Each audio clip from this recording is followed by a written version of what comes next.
What's up? Welcome into Lambeau Speak, episode number 27. This is our Week 14 letdown after the Giants-Packers game on Monday Night Football. This is a Towards Titles Podcast Network production. I'm Nate Wallen. You can find me on Twitter at Nate_Dirt19. I'm joined, as always, by Mr. Bobby A. Winter. You can find him on Twitter at Bobby A. Winter. Bobby, how you doing tonight, man? After watching that game yesterday, it was tough because, the Packers were coming off, a hot streak. And it sort of started to look like, they were turning back into a pumpkin. But, I'm doing good. I'm still pretty optimistic. I was reading that, even if they lost one game and still win out, they have a 99% chance to make the playoffs. So who knows? Maybe it was just a flunky game. How about you? I have some reasons why here we'll talk about in a minute. And I mean, there's like, 6 or 7 teams that are like 6 and 7 or whatever right there in the hunt. Yeah, like half the NFC. Yeah. So, and Joe Clark, of course, our resident Giants fan, let down. That was a great game. Yeah, for you. I appreciate him not texting me last night. He's not that kind of guy, though, so I didn't think he'd do that anyways. But you can find the show on Twitter at Towards Titles. You can find everything we do, all our content, articles, mock drafts, rankings for fantasy and all that on our website at towardstitles.com. If you're watching this on YouTube, please hit the like and subscribe button. We would appreciate that. And if you want to get in our Gilded chat, that is for free. Anybody can get in if they want. Hit us up. You can email the show at toiletstitles@gmail.com. I'm sorry. And we'll get you in there. Or you can just DM either one of us to get in there. We talk anything from fantasy football, DFS, gambling stuff, college, NFL, just all of it. So check it out. It's a lot of fun. But yeah, so the Packers lose 24. I can't talk to it. I'm sorry. 24-22 to the Giants on Monday Night Football.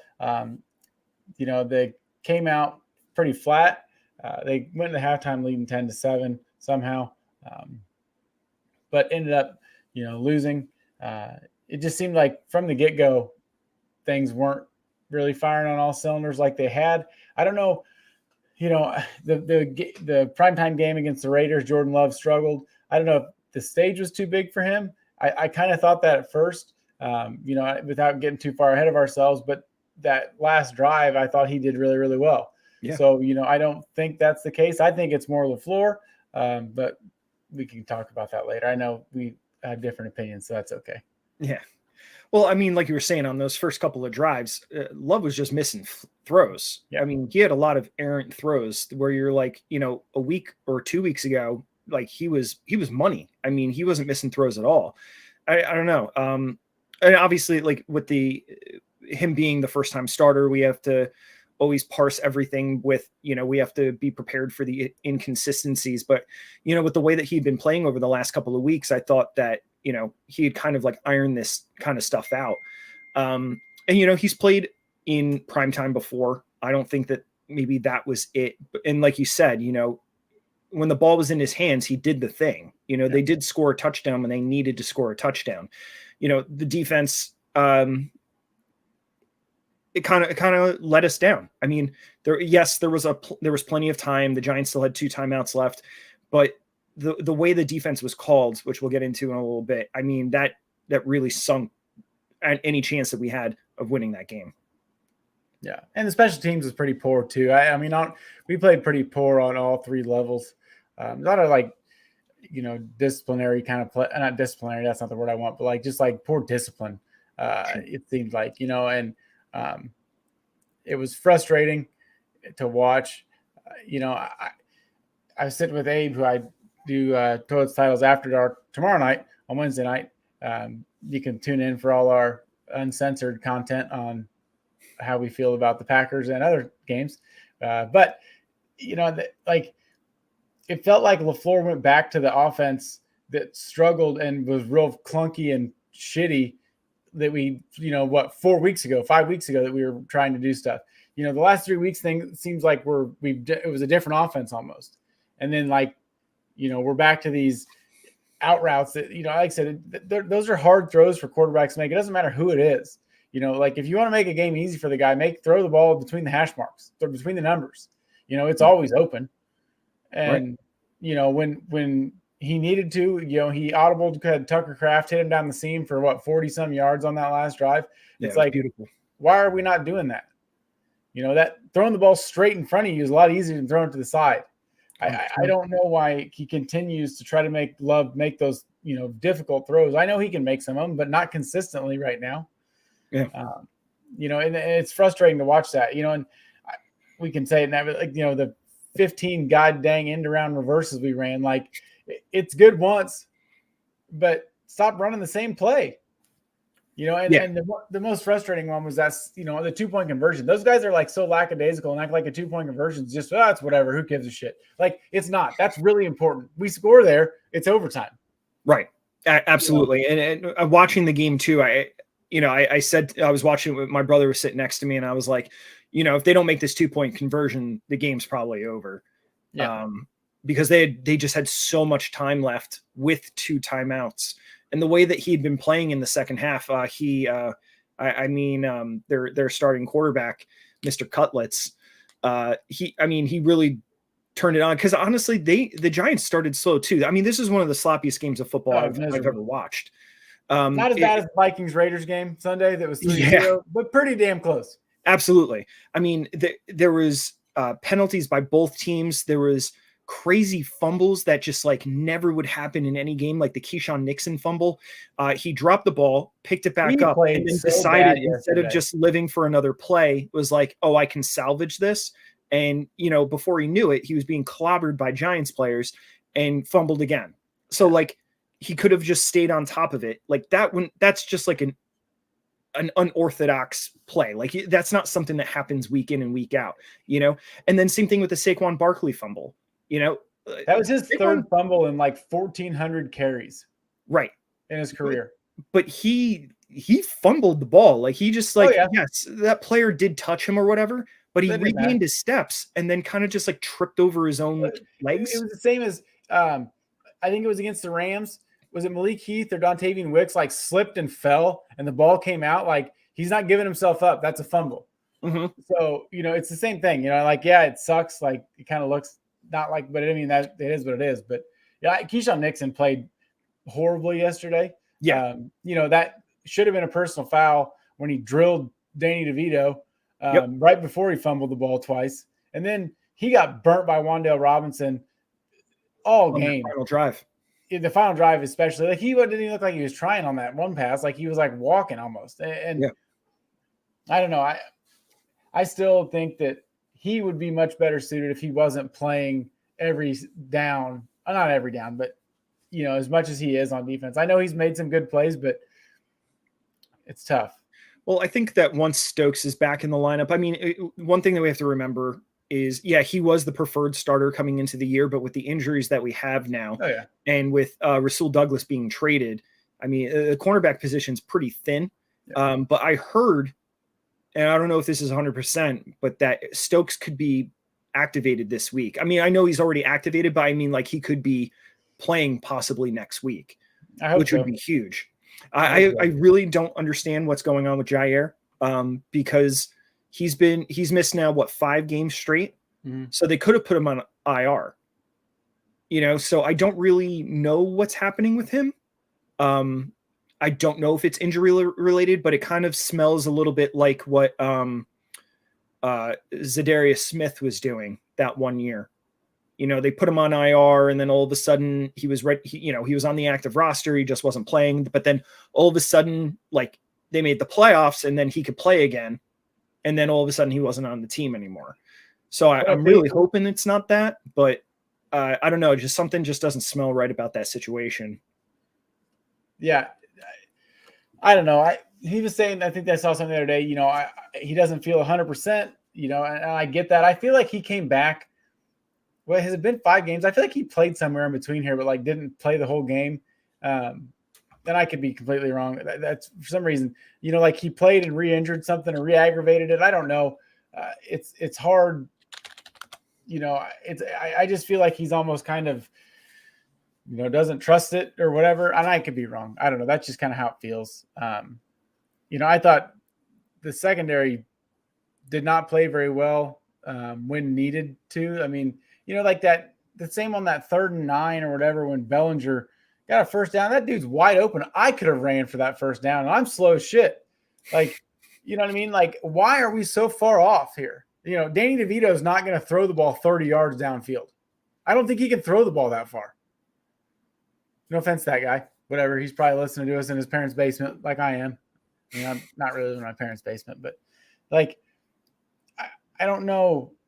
You know, why is Enagbari not like the spy and just standing there and waiting for him? Because like every time they do like a read option, you know he's keeping the ball because nobody thinks he's going to run it. Hell, Matt Breida, we were making him look like Emmitt Smith. I mean, which is normal for anybody that runs against us. It's going to be. Yeah, I was going to say. I mean, this is week in, week out for the last couple of years. Joe Barry, we have to come to expect it. I don't know why. Like people are like, oh well, it's this. No, he sucks. It sucks. It's always sucked. It sucked in Detroit when they were 0-16. It still sucks. Like I said, if somebody shows you who they are, believe them. I've said that so many times. I don't know what he's still here for. And I'm not trying to protect my guy Rich Bisaccia because the special teams has looked like crap lately. Yeah. And the offense does too, and LaFleur, whatever. But what are we waiting for? What's going to change? Nothing ever changes. That we've never been able to stop the run. We dump thousands of assets into the defense, and it never changes. You know, there's no like, you know, no ingenuity, nothing new, nothing. You know, we're not really. We don't bring pressure. The only time we, you know, somehow the last 2 weeks we got a bunch of pressure with 4 guys. I don't know what was different. I mean, playing from in front, I guess. But, you know, it's not like you were playing against a quarterback last night that, you know, there's a threat of him doing. It's not like it's Patrick Mahomes. Right. I mean, yeah, that's what kind of blows my mind about this is I think maybe what they were anticipating was for them to run the ball a lot, which makes sense, right? Like this guy, it's what, his 3rd or 4th start, undrafted rookie, you know, nobody thought that this guy was going to be playing meaningful snaps this year. So if the defensive game plan consisted of them always thinking run first, great, but they weren't stopping the run. So I understand if they didn't get a lot of pressure because like the Giants offensive line has let up more sacks than any other team. And we didn't get this one year. And we didn't get one, which leads me to believe, you know, like you were saying, like when you're playing from the lead or whatever, then your outside linebackers or edge rushers or whatever, they could just pin their ears back because they are thinking it's likely going to be a pass, you know, because think about how much time there is between the snap of the ball, play recognition, and then the play being executed. Yep. Like you have to go into it thinking, okay, this is a likely pass down or it's a likely run down.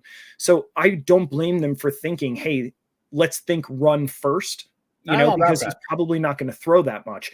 But they didn't stop the run if even that was their mentality. So that's what's so frustrating to me is they weren't getting pressure when it was a passing down. And even when they were running it, they still let up 200 yards rushing. And Saquon only had, I mean, till that last like couple runs, Saquon had like 15 carries for 30 yards and 2 touchdowns. DeVito was running all over us. Right. They did contain Saquon for the majority of the game, which is impressive.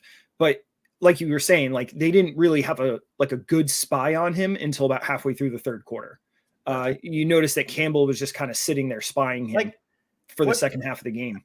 I just don't know what Joe Barry, like what's he watching before this? Was he watching like an Eli Manning Super Bowl highlight reel? Like that's who we're playing? Like literally like put 9 guys in the box, make him throw the football. Right. And so this leads me to the thing. I mean, this was the game, the final drive. Yeah. Right. The final drive, he played in prevent defense until they got to about the Packers 40. Right. So it kind of seemed that I had this impression when I was watching the game that like, you know, those books for dummies. So it's like, you know, if you want to learn how to code, it's coding for dummies or whatever. Yeah. It was like how to play defense in the 4th quarter for dummies, you know? And so it's like, oh, final drive, put your defense in prevent and try to prevent the big play. Well, like it almost seemed like situational football just didn't occur to him. No, like, we don't know situational football in Green Bay. That is not something we do. Correct. So 4th quarter, a minute and a half, a little bit more than a minute and a half, and 2 timeouts. With an inexperienced quarterback and a team that has run the ball up and down the field. They knew that it was going to be short game and running. Yet he has the corners playing 15 to 20 yards off the line of scrimmage. And everybody knows that in the 2-minute offense, you got to look for the check down. The check down is where they're going to go to keep the chains moving to get close enough for a field goal. And he's playing like there's 20 seconds left and they're at the 20 and they have no timeouts. It just blows my mind. He let them march down the field. And by the time that he condensed the defense, it was too late because they hadn't used any of their timeouts. They still had plenty of time. It blew my mind that is what lost us the game. I mean, other than Keyshawn Nixon just straight up not guarding Wan'Dale Robinson on that one catch, that one huge catch that he had for like, I think it was 20 yards that really got them down the field. The offense did what they needed to do. Now, were they perfect either? No. You know what I mean? But the game always comes down to, especially in the tight games, what happens in the last couple of minutes. Jordan Love, let's be real, he sucked in the first quarter, but he got better as the game went on. And in that final drive, he was excellent. I mean, in my opinion, that first play that they didn't call a touchdown, that it was actually like a drop incomplete pass or whatever, I thought that was a touchdown. Even Troy Aikman thought it was a touchdown because he caught it, took 2 steps, and then the player knocked it out of his hands. I don't understand how that's not a touchdown. The first view I saw of it, and in slow-mo, I'm like, oh, that's touchdown. Then when they put it in like real time and from the side, it didn't look as much like a touchdown, but it was still like super, super close. But that catch that Malik Heath made was, holy shit. Like, fantastic. And it was a perfect throw. He put it right where it needed to be, and he made sure that he had enough depth on it. Because let's be real, if Love threw that 6 inches shorter, that wouldn't have been a touchdown. No. So it was perfect placement. Another end around reverse. Let's give Jaden Reed the ball 12 yards deep. Yeah. And try. AJ Dillon's averaged 3.5 yards a carry, but we're going to give it to Jaden Reed around like at the 15-yard line. I get what he was thinking there, because in the beginning of the game, they couldn't stop it. I mean, Jaden Reed literally scored a touchdown on that play. So I get the whole, hey, we're going to run it until they stop it thing, but they did. They'd stopped it like and 5 they kept times. running it. And I just couldn't understand. I was like, all right, I know that it's just AJ Dillon, basically. I know Patrick Taylor had a couple of really nice carries as well. I think he averaged like 7.5 yards a carry, actually. Yeah. He did. He didn't get accepted back in that bounds in the first half. But I mean, whatever, burn a timeout. It didn't really matter anyways. Like, it did and it didn't. But yeah. I mean, Jaden Reed was 4 for 38. He averaged 9.5 yards a carry. 8 catches too. Yeah. I mean, against the garbage slot corner. That's what I didn't get either. Like, throw him the ball. Yeah. I said, LaFleur's game plan was, I don't know what the hell it was, but it felt like the old offense, not what we've been doing. That's what's so frustrating to me. Yeah. Is, I get it. You don't expect to win every game. I don't expect to win every game. It's hard to win games in the NFL, but to look this bad and make that team, no offense, Joe, look that good. I didn't look that good, I guess, but like their defense looked good. It's 5 of 14 on third down. Terrible. I mean, they were 3 of 10 on third down. So yeah. Sloppy football. It was sloppy football by both teams. Honestly, in my opinion, neither team played well enough to win. It just kind of came down to, all right, well, who has the most points at the end of this slop fest? You know what I mean? I don't want to take anything away from the Giants. That drive that they put together at the end, they did the thing. You know what I mean? We're talking about Jordan Love doing the thing. Well, the Giants did the thing too, but the Packers just made it especially easy for them to accomplish. Yeah. Yeah, it's disappointing, but it's good to see. There was some positives from this game. Tucker Kraft's balling, man. He had four catches for 64 yards. He's averaging 16 yards now. Obviously, one of them was that huge play, but that's an element that's been missing from this team for years, stretching the middle of the field. Like you said, we should be doing it more often, but Tucker Kraft's only been the preferred starter on this team for a couple of weeks now due to the injury to not Dalton Kincaid. He's on the Bills. Close enough. Wrong highly drafted tight end prospect from the 2023 NFL draft. But Luke Musgrave. So that's encouraging to see because, I've said it before. I thought Tucker Kraft should have went a lot sooner in the NFL draft. And getting the ball in Jaden Reed's hands as often as you can is never a bad idea. I mean, nobody touched the ball more than Jaden Reed did except for AJ Dillon. And he was the workhorse running back because he's the guy right now with Aaron Jones being out. He had 12 touches, which is tremendous. I wish the rest of the team. I don't think a lot of the offensive production or the lack of offensive production in the first half was due to the skill position players. I think it was more just Jordan Love just, I don't know, not putting it together. He had some really terrible throws in the first half, but when it mattered, he put it together. And that, like I said, the triple end around flea flicker play, like, what are we doing? Yeah, that was too much. It was too much window dressing, especially with the way that team's been playing. I mean, they blitzed on over 50% of their plays. I just that play, I was like, thank God Jordan threw it away and didn't lose 20 yards. There was also the screenplay to AJ Dillon where he lost like 9 yards because he got ran into by Elton Jenkins getting just bull rushed or whatever, and like there were just a lot of miscues, and I think we averaged like 4 yards a pass or something, 5 yards a pass, 4 yards a carry, like just. Like I said, we had one good drive, that obviously that we needed, and that's good to see. But actually on that screen pass that you were mentioning, the one to AJ Dillon where he got knocked over and Love still threw it to him. I mean, that will come with experience. So obviously looking back, you would be like, what are you doing, man? Don't throw it to him. Just throw it in the dirt and live for another play. It's not intentional grounding if he throws at AJ Dillon's feet.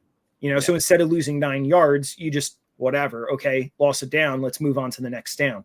But I think he panicked and in a split second decision was just like, hey, let me still try to finish the play. But it was at that point, it's the same thing with the Keyshawn Nixon thing. It's just, hey man, this got blown up.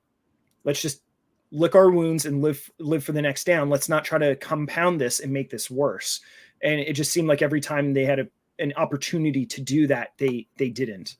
And I love Keyshawn Nixon. I know I said he played horrible because he did. Like, part of like his downfall, and I think it's like a kick returner thing. If you're a good kick returner, like you want to be a hero. That's what they do. Oh, yeah. Like he always, if it's 8 yards deep, he's wanting to return it.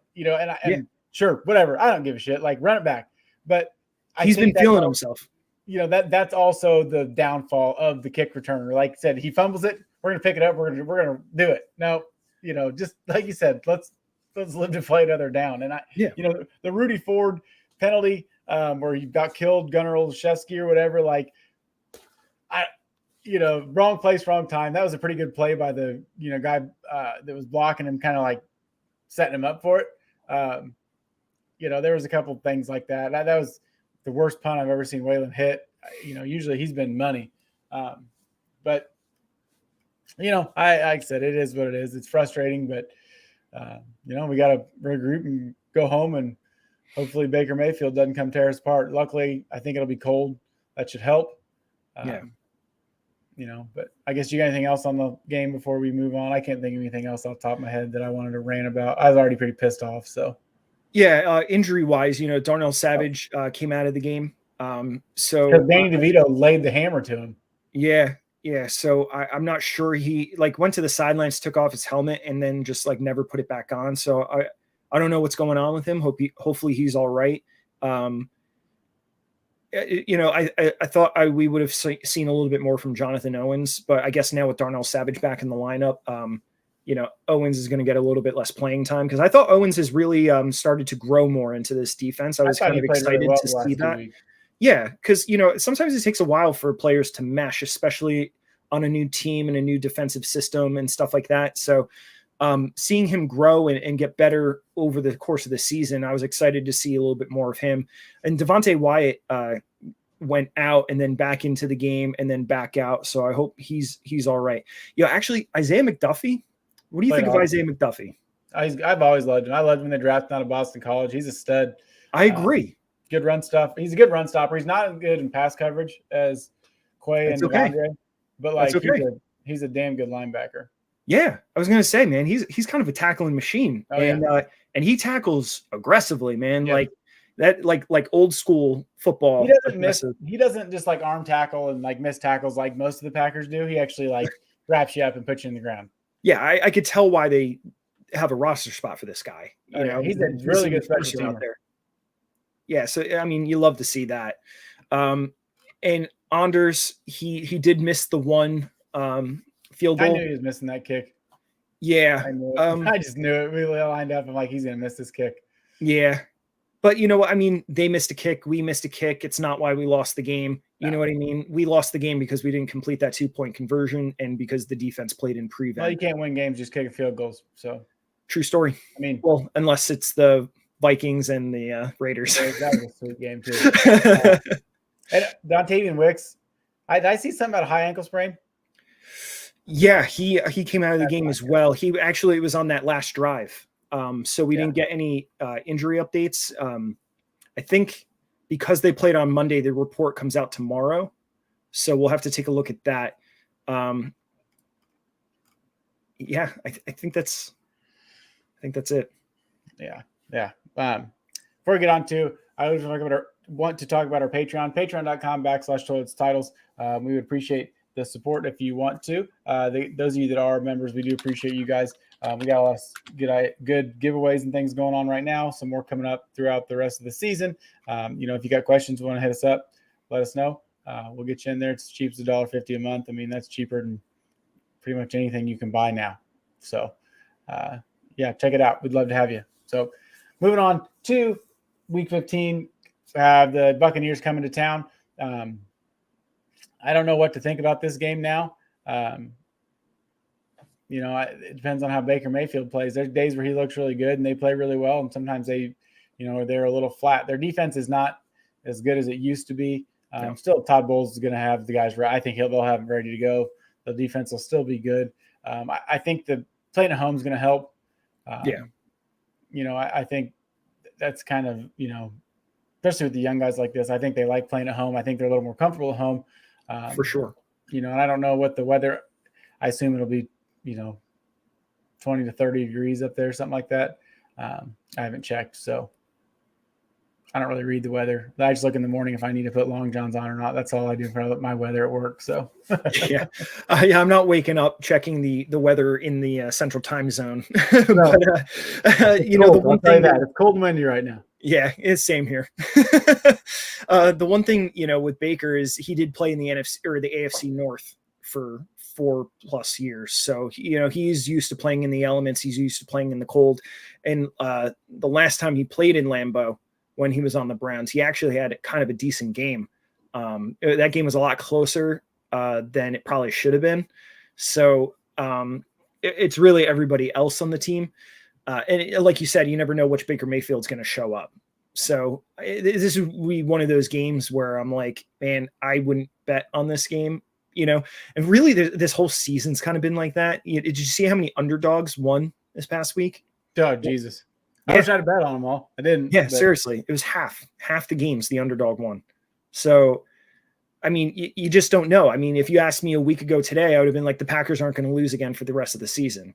And then, they play like this. And I'm like, oh, right. They are mortal. They do make mistakes. And you could always chalk it up to it was a bad game. Because, look, they made mistakes. They got through it. And then they started to play better in the second half. So, I mean, we got Buccaneers coming up on Sunday. That's a 1 o'clock Eastern, 12 Central. 40 and sunny on Sunday, by the way. So actually pretty nice weather. Yeah.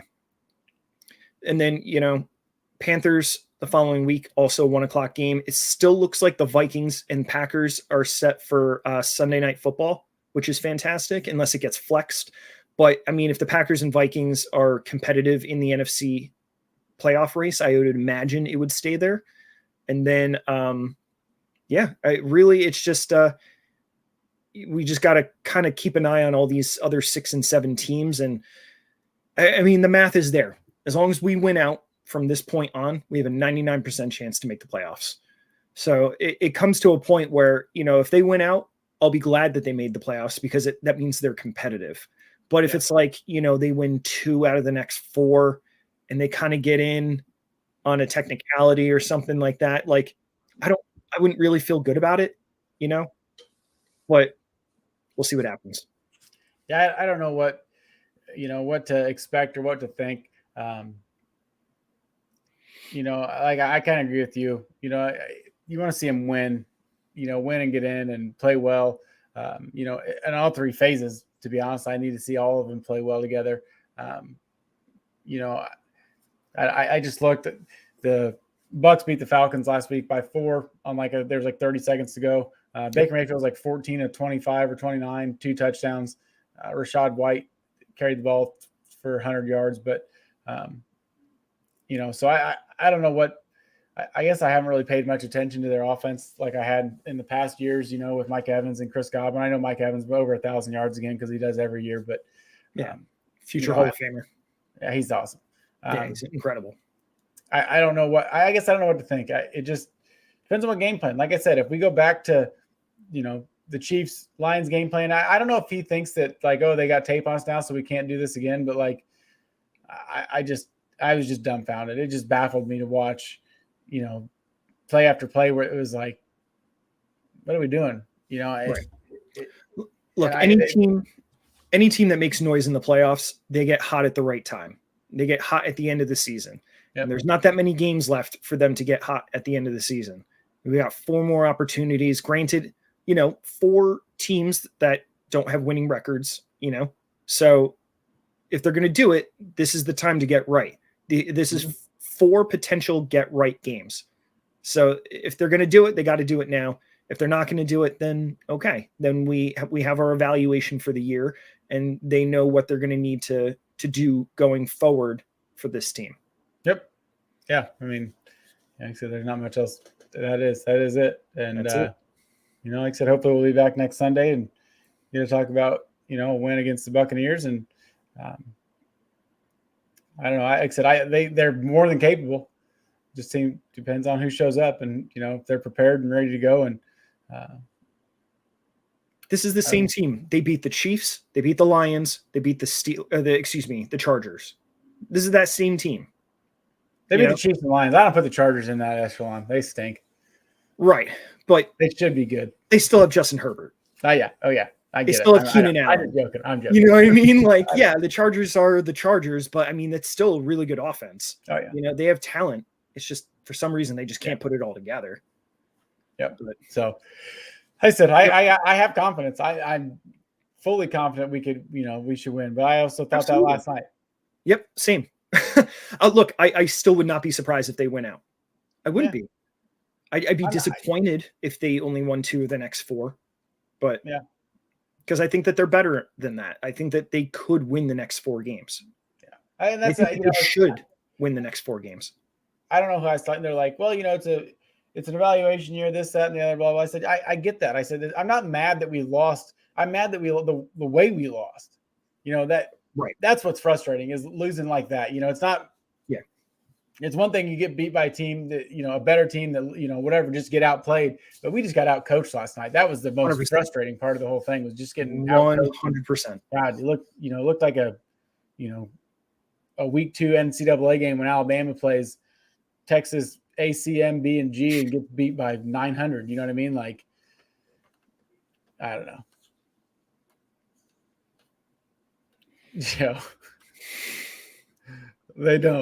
They don't have DeVito. They wish they did. They'd probably be off, though. They'd probably be doing a lot better with him. Hey, I tell you what, man, they might have something in DeVito. He played with confidence. He looked. They're going to bench that $40 million Danny Dimes? No chance.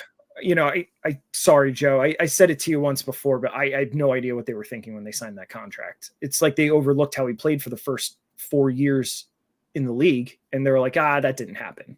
It's like, no, it did. He had more turnovers than any other quarterback in the league. Joe knows they love their own guys. That's how the Giants have always been. That's what they do. They want to keep their guys. I get it. It's tough. Well, they have Danny DeVito. Or not Danny DeVito.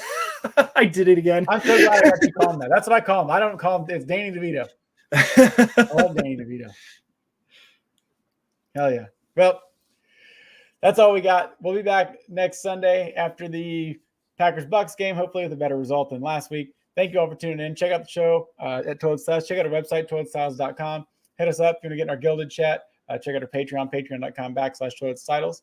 And thanks again for tuning in. We'll see you all next week. Go Pack, go. Go Pack, go.